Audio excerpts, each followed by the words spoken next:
உன்னிலே என் நேசம் அத்தியாயம் 27. காலை வேளை அனைவரும் உணவருந்த அமர அங்கே ஆருடன் இல்லாததை கண்டவர்களோ அவன் இன்னும் சஞ்சனாவை பற்றியே நினைக்கிறானோ என்றெண்ணினார்கள். அப்பா அம்மா, நாங்க இன்னைக்கு பெங்களூர் கிளம்பலான்னு இருக்கோம். அங்க சஞ்சனா தனியா இருக்காளே, அதான். நீ சொல்றதும் சரிதாம்மா, இருந்தாலும் இப்படி கல்யாணம் முடிஞ்ச மறுநாளே கிளம்புறேன்னு சொல்றியே, என்ன மாப்பிள்ள, நாளைக்கு ஒரு நாளாவது இருந்துட்டு போகலாம்ல, அங்க உங்க அண்ணன் குடும்பம் இருக்காகல்ல என்று தன் மருமகனிடம் கேட்டார் அப்பத்தா. ஆமா அத்தை, இருந்தாலும் எங்க பொண்ணு அவங்க கூட சரியா ஒட்ட மாட்டா, நாங்க இன்னொரு நாள் நிச்சயமா வந்து தங்குறோம் என்கவே அதுவரை உணவருந்தி கொண்டிருந்த இலக்கியன் இப்போது இடையில் புகுந்து, அத்தை மாமா, நீங்க இப்போ போக வேண்டாம், ஒரே ஒரு வாரம் மட்டும் இங்க இருங்களேன் ப்ளீஸ். உங்க பொண்ணு வாழ்க்கை நம்ம எல்லாரும் விருப்பப்பட்ட மாதிரி சந்தோஷமா இருக்கணும்ல, அதனால மென்மையாய் உரைத்தான். என்னப்பா சொல்ற, எங்களுக்கு புரியல. செந்தாமரையோ கேட்க, இப்போ அரூரை பெங்களூர் போய்கிட்டு இருக்கான் அத்தை, இன்னைக்கு ஈவினிங் உங்கள் வீட்டுக்கு போயிடுவான், ஒரு 4-5 நாள் தான் அவங்க தனியாக இருக்கட்டுமே ப்ளீஸ் என்று உணவு நேற்று இரவு ஆருடன் தான் பேசியது அவளுக்கு இருக்கும் ஆபத்தினை சேர்த்தே கூறினான். என்னப்பா சொல்ற நீ, யார் என் பொண்ணை கொல்ல பார்க்குறாங்க? அதிர்ச்சியோட வேகமாய் கேட்டார் ருத்ரமூர்த்தி. அனைவரும் அதிர்ச்சியோடு இருக்கவே, எனக்கு ஆறுன்னு தான் சொன்னாமாம்மா, எந்த நோக்கத்தால அவங்க நம்ம சஞ்சனாவை டார்கெட் பண்றாங்கன்னு தெரியல, ஆனா நமக்கு தெரியாம பண்ணணும்னு நினைச்சுக்கிட்டு இருக்காங்க. கவலைப்படாதீங்க அத்தை மாமா, ஆறுரா அவ கூட இருக்கிற வரைக்கும் ஒன்றும் நடக்காது உறுதியோடு உரைத்தான். ஐயோ, எந்த பாவமும் பண்ணாத என் பொண்ணுக்கு ஏன் இப்படியெல்லாம் நடக்குது? செந்தாமரையோ அப்போதே புலம்ப ஆரம்பிக்க, அத்தை எல்லாம் நல்லதுக்குத்தா, அவங்களால சஞ்சனா ஒன்றும் பண்ண முடியாது. ஆரூரனும் சஞ்சனாவும் ஒன்னா இருக்கிறத நீங்க எல்லாரும் எதிர்க்க மாட்டீங்க, எனக்கு தெரியும் தான்.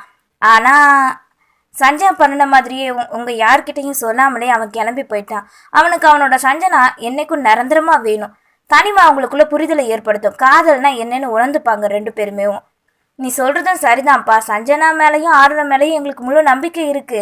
இருந்தாலும் சஞ்சனா குணம் ஆருண முகத்தை பார்த்ததுமே வெளிப்பட்டு மண்டபத்துல நடந்த மாதிரி மறுபடியும் நடந்து அவளுக்கு ஏதாவது ஆகிட்டா? நீங்க ஏன் மாமா நெகட்டிவா நினைக்கிறீங்க? நல்லது மட்டுமே நினைங்க, நிச்சயம் அவங்க காதலோட ஆழம் என்னன்னு இதுலயே தெரிஞ்சிடுமே கூறியவாறு உணவறிஞ்சு முடிக்க, இலக்கியண்ணா, லவ் பத்தி ரொம்ப தெரிஞ்சு வச்ச மாதிரி பேசுற, ஒருவேளை லவ் பண்றியா என்ன கிண்டலாக மணிமேகலை கேட்டார். அதெல்லாம் டைம் வேஸ்ட் பண்ற விஷயம் தங்கச்சி, நமக்கு எதுக்கு சொல்லு. சரி சரி, எனக்கு எதுக்கு? புருவம் உயர்த்தி கூற புரியாமலோ குழம்பினாள். அப்பத்தா அப்புச்சி, நம்ம வீட்டுல சீக்கிரமே அடுத்த கல்யாணத்துக்கு ரெடி பண்ணுங்க தங்கையை பார்த்தவரே உரைக்க, யாருக்குடா? வேற யாருக்கு, என் தங்கச்சி மணிமேகலைக்கு தான் என்கவே அதனை கேட்டவளோ உண்ட உணவு இருங்க மறுத்து புறையேற ஆரம்பித்தது. பாத்துடி, மெல்ல சாப்பிடு. தனலட்சுமி நீரினை கொடுக்க அதனை வாங்கி பருகியவளோ இலக்கியனை கழுகு பார்வையில் தான் விழுந்து விட்டோம் என்பதை அறிந்து கொண்டாள். இலக்கியா, சஞ்சனாவும் ஆருணுக்கு செக்யூரிட்டி அலர்ட் பண்ணிட்டா. எனக்கு என்னமோ ரொம்ப பயமா இருக்குப்பா. ஐயோ மாமா, நீங்க கவலைப்படாதீங்க, அதெல்லாம் அவங்க தெரியாம முன்னவே ரெடி பண்ணிட்டேன். ஆள் மட்டும் யாருன்னு ஆறுன்னு கண்டுபிடிக்கட்டும், அடுத்த நிமிஷமே ஜெயில் தான். நீங்க 2 பேரும் நிம்மதியா சந்தோஷமா இங்க ஒரு வாரம் என்ஜாய் பண்ணிட்டு இருங்க. உங்களோட சந்தோஷம் தான் சஞ்சனாவோட ஆசை கனவு எல்லாமே. இங்க இருந்தாலும் நீங்க அங்க அவ கூட இருக்கிற மாதிரி நினைச்சு காட்டிக்கோங்க மாமா. முயற்சி தான்ப்பா பண்ணணும். என் பொண்ணை அழிக்கிற அளவுக்கு எந்த எதிரும் இல்லப்பா. ஒருவேளை தொழில் போட்டியாளர்கள் என்னதான் டார்கெட் பண்ணணும், என் பொண்ணை ஏன்? யோசனையோட கேட்டுக்கொள்ள, ஒரு வாரத்துல பதில் தெரிஞ்சிருமாமா. சரி, எனக்கு ஒரு வேலை, நீங்க சாப்பிடுங்க, நான் இப்பவே வந்துடுறேன் என்றவாறு டைனிங் டேபிளில் இருந்து எழுந்து சென்றான். கவலைப்படாதீங்க மாப்பிள்ள, இலக்கிய அவ்வளோ உறுதியா சொல்லிட்டு போறாளா, நிச்சயமா என் 2 பேரங்களும் சஞ்சனாவுக்கு எந்த ஆபத்து வராம பாத்துக்குவாங்கப்பா ஆறுதலாய் அப்புச்சி உரைத்தார். அந்த நம்பிக்கையில தான் மாமா நான் இருக்கேன் என்றார் ருத்ரமூர்த்தி. நேற்று தான் திருமணம் முடிந்ததால் அதே வேலைகளை கவனித்ததால் மற்ற வேலைகளை அதிகமாக இருக்க வீட்டில் இருந்தவர்கள் அதனை கண்டனர். இலக்கியன் கூறியது போல் ஆருடன் சென்று விட்டானா? தன் மகள் இப்போது எப்படி இருக்கிறாள் என்று கேட்க ஆருடன் கைபேசிக்கு அழைத்தார் செந்தாமரை. அவனோ எடுத்து சிறிது நேரம் ஆறுதலாய் பேசிவிட்டு இன்னும் 1 மணி நேரத்தில் சென்று விடுவதாக கூறி அவனுக்கும் இருக்கும் ஆபத்தினை கூறிய இலக்கியனின் மீது அதிக கோபத்தில் இருந்தான் ஆருடன். ஒவ்வொருவரும் ஒவ்வொரு மனநிலையில் சுற்றி கொண்டிருக்க, இதை அறியாத சஞ்சனாவோ நடந்ததை மறக்க உடற்பயிற்சி யோகா என்று வீட்டில் தனிமையில் செய்து கொண்டிருந்தாள். 11 மணி போல் காலை உணவினை மனமே இல்லாமல் எதையோ செய்து உண்டு முடிக்க சஞ்சனா ஹாலில் வந்து அமரவே நினைவுகளோ தன் வீட்டாரையும் தன்னவனையும் சுற்றி சுற்றியே வந்தது. அவர்களின் நினைவு வரும்போதெல்லாம் அதனை முறியடிப்பது போல் ஒரே போல் இருக்கும் இருவரின் முகமும் நினைவு வந்து சிக்க மறக்கவும் முடியாது, ஏற்கவும் முடியாது ஊஞ்சலாடினாள். ஹாலிங் பெல் அடிக்கும் ஓசை கேட்க, என்ன இது, ஈவினிங் தானே அப்பா வரேன்னு சொன்னாங்க, அதுக்குள்ளவா வந்துட்டாங்க? யோசனையோடு ஆருடன் என்பதை அறியாது கதவினை திறந்தாள். சஞ்சனாதான் வந்து திறப்பாள் என்பதை அறிந்தவனோ புன்னகை முகமாக தன்னவளுக்காக காத்திருக்க கதவு திறந்ததும் அதே புன்னகையை செலுத்தினாள். ஹாய் அத்தை மகளே! கரங்களை தூக்கி அசைத்து கொண்டு கூற அவனை எதிர்பாராது அறிந்தவளுக்கு அந்த நொடி இலக்கியனும் அருகில் நிற்பது போன்றே பிரம்மை. அவனின் முகமும் நினைவு வந்து இம்சித்தது. அவ்வளவுதான். அடுத்த நொடி விழிகளோ அனல் தெறிக்க பட்டன கதவினை மூடப்போக அதனை உணர்ந்து வேகமாய் தடுத்து உள்ளே அவளை தாண்டி புகுந்து கொண்டான். தன்னை போன்றே அவனும் வேதனையில் இருப்பான் என்று தோன்றினாலும் அவளின் மனநோயை முதலில் வெளிப்பட்ட தன்னை தானே கட்டுப்படுத்தி கொண்டு அவனை தவிர மற்ற அனைத்தையுமே கண்டாள். அமைதியா இருக்கும் சஞ்சனாவை கண்டு திரும்பியவனோ அவளுக்கு உடலில் ஏற்பட்ட மாற்றத்தை வெளிக்காட்டாது இருக்கிறாள் என்பதை உணர்ந்தான். அது அவளுக்கு நல்லதில்லை என்று நினைத்தவனோ அருகில் நெருங்கினான். அவளின் காலடி ஓசை அருகில் கேட்க அதைவிட ஆருரா, இலக்கியா என்று அவனின் வீட்டார்கள் அனைவரும் அடிக்கடி கூறுவது அவளின் செவியில் ஒலித்தது.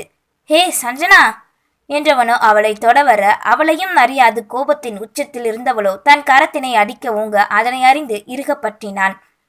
ஆருரின் முகத்தை கண்டு சிறியவளோ விடு என்ன ஆக்ரோஷத்தில் கத்த, விடுறதுக்கா நான் இவ்வளவு தூரம் உன்னை தேடி வரேன் சஞ்சனா? அழுத்தமான பிடியோடு கூறியவனோ அவளை இழுத்து அணைத்து கொண்டான்.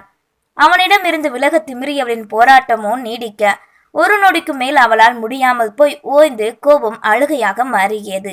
இப்படியும் தனக்கு வந்த இந்த மனநோய் தீர்க்கலாம் என்று அப்போதுதான் உணர்ந்து கொண்டாள் சஞ்சனா. தன்னவளின் அழுகை நெஞ்சின் ஈரம் தன்னை நிலைகுலைய வைத்தாலும் திடமாக தன்னை உறுதிப்படுத்தி கொண்டு அணைத்தவாறே இதமாய் வருடி கொடுத்தான். தீராத நேசம் தீரவே கூடாது என்பது போல் அவனின் மனநிலையில் இருந்தது. ஏங்கிய அணைப்பின் ஏக்கத்தில் அடங்கி கொண்டிருந்த சஞ்சனா மனதில் அந்த நொடி வெற்றிடம் மட்டுமே இருந்தது. இது என்றும் நிலைத்திருந்தால் எப்படி இருக்கும் நினைத்தவாறே விசும்பினாள். இதமாய் அவனின் விரல்கள் தன் கூந்தலை வருடி கொடுக்க தன் கரங்கள் இரண்டையும் ஆருடன் இடையில் பின்னே அணைத்து கொண்டாள். அவளின் இந்த செய்கையிலேயே ஆருவிற்கு அந்த நொடி போதுமானதாகவே இருந்தது. பல மடங்கு சத்தியத்தை கொடுத்து நிச்சயம் தன் காதலில் வென்றுவிடலாம் என்று நினைக்க வைத்தது. ஒருவர் அணைப்பிலே இருக்க மனதிற்குள்ளோ தன் உடன்பிறப்பிற்கு நன்றி கூறினான் ஆருடன். நேரம் செல்ல விசும்பல் ஒளி நின்று மௌனம் மட்டுமே இப்போது நீடிக்க. ஐம் சாரி ஆரு, நான் உன்னை ரொம்பவே ஹர்ட் பண்ணிட்டேன். அவனின் முகத்தை கூட பார்க்க தயங்கி கொண்டு உரைக்க, அப்படிலாம் இல்லை சொல்லோ என உரிமையாய் நெருக்கமாக மாறி அழைத்தான். சஞ்சனாவோ தன் வலிகளை மறக்க அழுத்த பதிய, எல்லாம் சரியாயிடும், நான் உன் கூட உனக்கு துணையா இருப்பேன் சஞ்சனா. நமக்கு ஒரு பிரச்சனை வந்தா அதுகிட்ட இருந்து ஓடி ஒளியக்கூடாது, எதிர்த்து நிற்கணும்.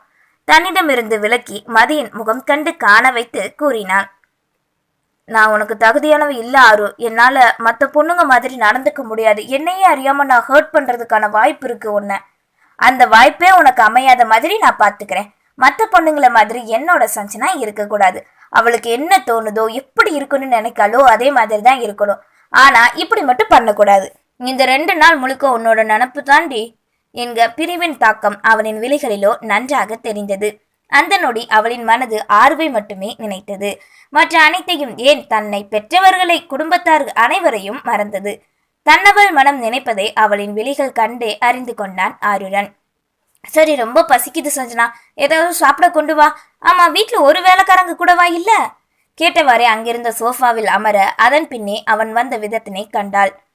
ஏதோ டூர் செல்வது போல் டிராவல் பேக்கை தள்ளி கொண்டு வந்திருக்க. எதற்காக இங்கு வந்த? தனக்காகவா, இல்லை வேறெங்கும் செல்வதற்காகவா, இல்லை செல்கிறேன் என்று கூறுவதற்கா என்ற யோசனையோடு அதனை கண்டவாறே நின்றாள். ஹே அத்த மகள, ஒன்னதான் சொன்னேன். வீடு தேடி சரி உன்னை தேடி வந்தவனுக்கு ஒரு காஃபி கொடுக்கணுங்கிற பண்பு கூட தெரியாதா என்ன? மாமனார் வீட்டில் உரிமையாய் அமர்ந்து அதிகாரத்தோடு கேட்டான். நீயே இப்ப இங்க வந்த? நல்ல கேள்விடி. நீயாட்டி என்ன லவ் பண்ணி கலட்டி விட்டுட்டு வந்துட்ட, அதான் நியாயம் கேட்கணும்னு வந்தேன் என கிண்டலாக உரைக்க அதனை சீரியஸாக எடுத்துக்கொண்டவளோ, சாரி ஆரு, உனக்கு தான் தெரியும்ல நான் அப்ப எந்த மனநிலையில இருந்தேன்னு தவிப்போடு கூறினாள். அதான் நானும் உன்னை போனா போறன்னு விட்டுடணும்னு நினைச்சேன். ஆனா இப்ப விட முடியாதே. நீ எனக்கு வேணும்னு எனக்கு மட்டும்தான் வேணுமே. இல்ல ஆரு, நமக்கு ஒத்து வராது. மறுபடியும் முதல்ல இருந்தா சரி விடு, இதை அப்புறம் பேசிக்கலாம். முதல்ல எனக்கு பசிக்குது, ஏதாவது ஆர்டர் பண்ணு, நான் போய் ஃப்ரெஷ் ஆயிட்டு வந்துடுறேன். ஆமா, எது உன்னோட ரூம்பு? இவ்வளோ பெரிய வீட்டில் கண்டிப்பா மாடியில தான் இருக்கும். தனக்கு தானே கேட்டு பேசிக்கொண்டு துழலோடு மாடி ஏறினான். இவன் பேசுறத பார்த்தா இங்க இருக்க போறது மாதிரிலாம் தெரியுது.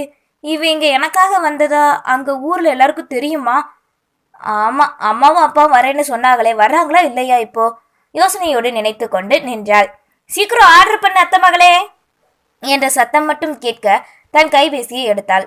அவளின் மனமோ அவன் இங்கே தன்னோடு இருப்பதை ஏற்றுக்கொண்டது என்பதை உணரவில்லை. தனக்கு சமைக்க தெரியாது என்பதால் மதிய உணவினை சேர்த்தே இருவருக்கும் ஆர்டர் செய்த சஞ்சனா சமையல் அறைக்குள் அவன் குடிப்பதற்குள் ஏதாவது செய்ய சென்றாள். மடிக்கணினியில் தன் வேலையில் இருந்த ருத்ரமூர்த்தி திடீரென வந்த மெயிலை கண்டு அதிர்ந்தார். பல கோடி மதிப்புள்ள ஒரு ப்ராஜெக்ட் வெற்றிப்படிக்கு சென்று தோல்வியை தழுவியதைக் கண்டு தன் பிஏவை அழைத்து என்னவென்று கேட்டார்.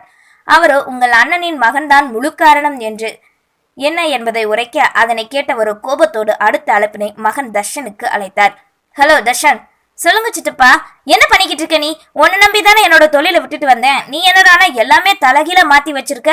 என்னடா இதெல்லாம்? முதல் முறை தோல்வியை தழுவிய கோபத்தில் கத்த, சாரி சித்தப்பா, இனிமே இப்படி நடக்காம பாத்துக்கிறேன். இங்க பாரு தர்ஷன், நான் இதுக்கு முன்னாடி பண்ணின எந்த ப்ராஜெக்டும் ஃபெயிலியர் ஆனதே இல்லை. இதான் முதல் தடவை. இப்படி நடந்தா என்னோட பேர் என்னாக சொல்லு. சரி அதை விடு, இனி நீ இதெல்லாம் பார்க்க வேண்டாம். நேத்தே சஞ்சனா அங்க வந்துட்டா, நான் அவகிட்டே சொல்றேன். அவளே இனிமே என்னோட வேலையெல்லாம் பார்த்துப்பா. என்ன சித்தப்பா சொல்றீங்க? சஞ்சனா பெங்களூர் வந்துட்டாளா? எப்படி வந்தா? ஃப்ளைட்ல தான். நான் தான் டிக்கெட் புக் பண்ணேன். ஆனா நான் வர எப்படி ஒரு வாரம் ஆகும். சஞ்சனா கூட துணையாயிரு. சரி சித்தப்பா, ஏதாவது கோவமா பேசியிருந்தா மன்னிச்சிருடா. இந்த வேலையை என்னோட சுயநலத்துக்காக உங்ககிட்ட விட்டுட்டேன்னு நினைக்காத. உனக்கு உரிமை இருக்கு, அதனால சொன்னேன். சரி, எனக்கு வேலை இருக்கு, இன்னொரு நாள் பேசுறேன், வச்சிடறேன் சித்தப்பா என்றவரோ தன் கைபேசியை வைத்துவிட, அவர் பேசுவதை கேட்டு எரிச்சலுற்றவனோ சஞ்சனா பெங்களூர் வந்து விட்டாள் என்ற செய்தியை அறிந்த தர்ஷன் அடுத்த அழைப்பினை தன் தந்தைக்கு விடுத்தான். நன்றி.